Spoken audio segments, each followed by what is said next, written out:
ಕೂಡಲ ಸಂಗಮದ ಮಲಪ್ರಭಾ ನದಿಯ ತಟದಲ್ಲೇ ಇಲ್ಲಿರುವಂತಹ ಒಂದು ಬಸವೇಶ್ವರ ಮೂರ್ತಿಯನ್ನು ನಾವು ನೋಡ್ತೇವೆ. ಇದಕ್ಕೆ ಗಣಮಂಟೇಶ್ವರ ಒಂದು ಮಠವಂತ ಇಲ್ಲಿ ಮುಂಚೆ ಇತ್ತು. ಏನು ಇತಿಹಾಸದಲ್ಲಿ ನಾವು ರಾಚಯ್ಯ ಸ್ವಾಮಿಯ ಒಂದು ಒಬ್ಬ ಶಿಷ್ಯ ಮಂಟೇ ಸ್ವಾಮಿ ಅಂತ ಏನಿರ್ತಾರೆ, ಮಂಟೇ ಸ್ವಾಮಿಯವರು ಇಲ್ಲಿ ಕೂಡ ತಮ್ಮ ಒಂದು ಸೇವೆಯನ್ನು ಸಲ್ಲಿಸಿದ್ರು. ಅದೇ ಪರಂಪರೆಯು ಇಲ್ಲಿ ಕೂಡ ಮಂಟೇ ಸ್ವಾಮಿ, ಮಂಟೇದರ ಮಠ ಎಂಬ ಮಠಗಳನ್ನು ಈ ಕೂಡಲ ಸಂಗಮದಲ್ಲಿಯೂ ನಾವು ಕಾಣ್ತೇವೆ. ಅದೇ ರೀತಿಯಾಗಿ ಇಲ್ಲಿ ಹಲವಾರು ಮಠಗಳನ್ನು ನಾವೇನು ಕಾಣ್ತೇವೆ. ಒಂದು ಜಾನಕಿ ಮಠ ಅಂತಂದಿದೆ, ಅದೇ ರೀತಿಯಾಗಿ ಸಾರಂಗ ಮಠ ಅಂತಿದೆ.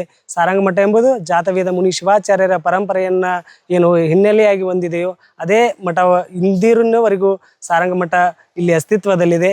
ಜಾನಕಿ ಮಠ ಮತ್ತು ಮಂಟೇದವರ ಮಠ ಈ ಭಾಗದಲ್ಲಿ ನಾವು ಕಾಣ್ತೇವೆ.